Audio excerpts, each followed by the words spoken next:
Exercise 11.7ல second சம்மா 27 into x square into e power 3x integrate பண்ணுங்க. So integration போட்டாச்சு into dx போடலாம்.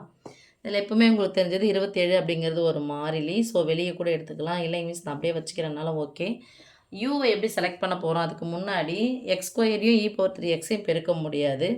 ஒன்றினுடைய வகையிடலாம் இன்னொன்று இல்லை. அப்போ நம்ம பெருக்கவும் முடியாது. ஈஸியான மெத்தட் அதையும் போட முடியாது. இன்னொன்னு அதாவது நார்மலா இருக்கிற அந்த ஆர்டினரி மெத்தடையும் போட முடியாது. அடுத்த மெத்தட் வந்து டீன்னு சொல்லிட்டு எடுத்து சப்ஸ்டியூட் பண்ணுவோம் இல்லையா? ஒன்றின் வகையிடலாக இன்னொன்று வந்துச்சுன்னா, அதையும் எடுத்து டீன்னு எடுத்து சப்ஸ்டியூட் மெத்தட்லேயும் போட முடியாது. அடுத்தது என்னன்னா, நம்ம யூடிவி மெத்தட் தான். So integration U DV equal to UV minus integration விடியு.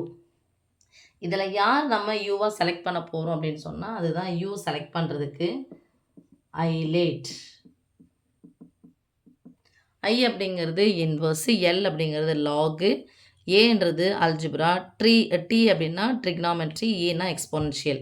இப்போ ஐ இன்வர்ஸ்னா தலைகீழ் எதுவும் கிடையாது, எல் லாக் எதுவும் கிடையாது, ஏ வந்து அல்ஜிப்ரானா எக்ஸின் அடுக்கு எது வருதோ அதுதான். கோவை கோவைன்னு சொல்லுவோம் இல்லையா, அந்த கோவை. அப்போ யார் வருதா? X square. So late you equal to X ஸ்கொயர்னு போடுறோம். மீதி இருக்கிறது எல்லாமே டிவி. இந்த 27 வெளியே எடுத்துகிட்டு கூட நீங்கள் போடலாம், ஒன்றும் தப்பு கிடையாது. உங்களுடைய விருப்பம் தான் அது. ஸோ டிவின்றது மற்ற யாராக இருக்காங்க? 27 into E power 3x into டிஎக்ஸா? 27 into E power 3x into dx. 27 வெளியே எடுத்து போட்டாலும் தப்பு இல்லைம்மா, சொல்கிறேன். இதை வந்து டிஃப்ரென்ஷியேட் பண்ணணும், வகையிடணும். அப்போ இதை வகையிட்டா டியூன்னு சொல்லுவோம். எப்போ இது வந்து நம்ம என்ன ஃபார்ம்லானா, இந்த ஃபார்முலா யூஸ் பண்ணுறதுக்கு பதிலாக எப்போ இந்த ஃபார்முலா யூஸ் பண்ணால் யூவின் அடுக்கு 1 இருக்கும்போது, யூனா எக்ஸின் அடுக்கு 1 இருந்தால் அந்த ஃபார்முலா யூஸ் பண்ணுங்கள்.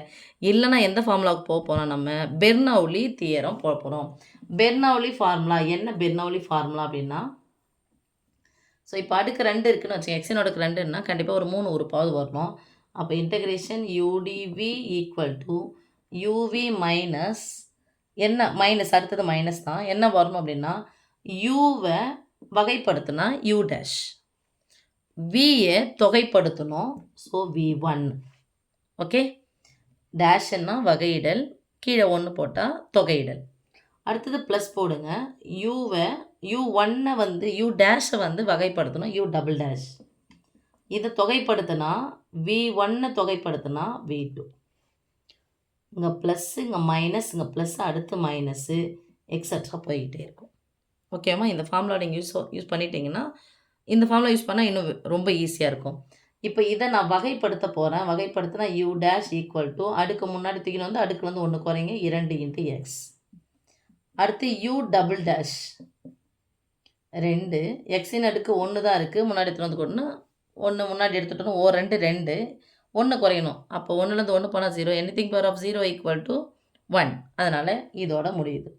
இதுக்கப்புறம் யூ ட்ரிபிள் டேஷ் பண்ணிங்கன்னா என்ன ஆகிடும்? 2 அப்படிங்கிறது மாறிலி, அதை வகைப்படுத்தினாலும் முட்டை வந்துடும். ஸோ இதோட நிப்பாட்டிக்கலாம். இதை நான் டிவியை இன்டகிரேட் பண்ணால் எனக்கு என்ன கிடைக்கும்? வி கிடைக்கும். So V equal to integrate பண்ணுறேன்.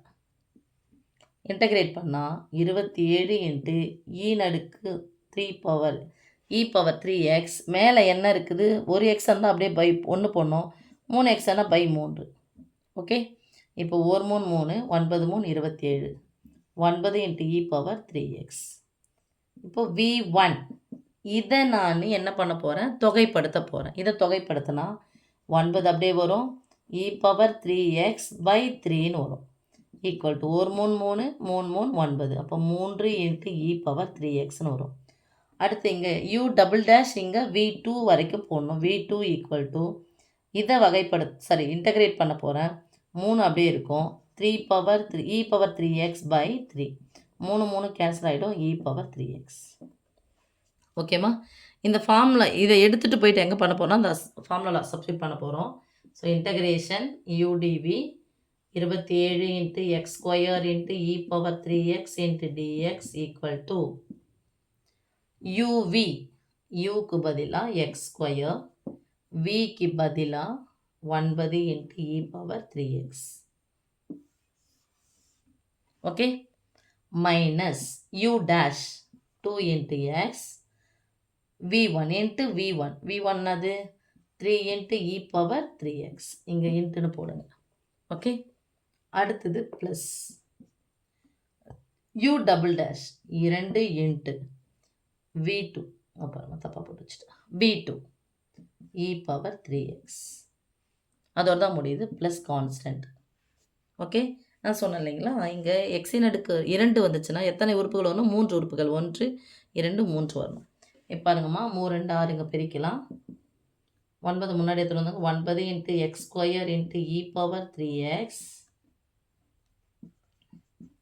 Minus 3 2 6 into X into E power 3x plus 2 into E power 3x plus C.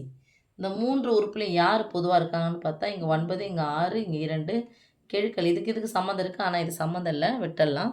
அப்புறம் யார் இருக்கா? இ பவர் 3x வெளியே எடுத்துடலாம். இது எக்ஸ் ஸ்கொயருக்கு இங்கே எக்ஸ் இருக்குது, எக்ஸ் எடுக்கு 0ன்னு வந்துடும். ஸோ இ பவர் 3x வெளியே எடுத்தால் பொதுவாக எடுத்தால் ப்ராக்கெட் போடணும். ப்ராக்கெட் போட்டால் கேன்சல் பண்ணுங்கள். 1 டைம் 1 டைம் 1 டைம் மீதி இருக்கிறது 9 into X square minus 6 into X plus 2 plus C. Okay, அவ்வளோதாம்மா.